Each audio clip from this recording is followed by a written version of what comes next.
आप अपनी एक फेवरेट सॉफ्ट ड्रिंक पी रहे हो and if you find a dead snail into it, what would you do? Well, a lady took it to the court and change the entire law of negligence forever. So हमारे आज की video का topic है Donoghue versus Stevenson. It is the landmark judgment of the law of torts. तो इसके facts देखने से पहले समझते हैं what is the meaning of negligence. Negligence is the prominent principle of law of torts.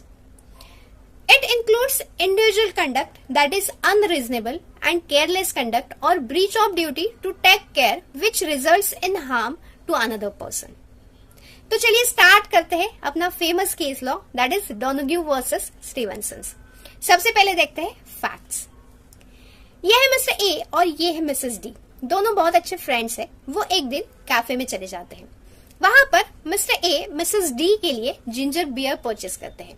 ये जो जिंजर बियर है ये एक ओपेक ग्लास में थी, मतलब डार्क कलर के ग्लास में, जिसकी वजह से ये दोनों उसके अंदर के कंटेंट्स देख नहीं पाए। मिसेस डी ने बहुत सारी बियर कंज्यूम कर ली और जो बची थी वो एक ग्लास में निकाल ली। ग्लास में निकालते ही उन्हें उसमें एक डेड स्नेल दिखी, जिसकी वजह से मिसेस डी बहुत बीमार हो गई।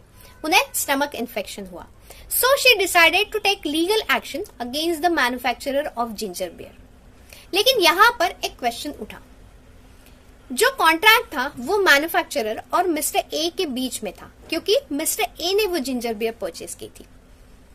तो मिसेस डी और मैन्युफैक्चरर के बीच में कोई कॉन्ट्रैक्ट ही नहीं है, तो इस सिचुएशन में मिसेस डी मैन्युफैक्चरर के नेग्लिजेंस के लिए उनके अगेंस्ट एक्शन ले सकती है।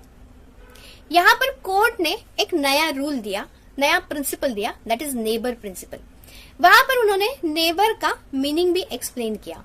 Neighbour is any person closely and directly affected by your act and whom you should think about while doing your act. तो यहाँ पर मिस्टर ए ने जो बियर परचेस की थी और उसमें डेड स्नेल निकली, जिसकी वजह से मिसेस डी अफेक्ट हुई, उन्हें हार्म पहुंचा, वो बीमार हो गई। तो यहाँ पर मिसेस डी और मैन्युफैक्चरर के बीच में कॉन्ट्रैक्ट नहीं था, फिर भी मिसेस डी उस मैन्युफैक्चरर के अगेंस्ट एक्शन ले सकती है।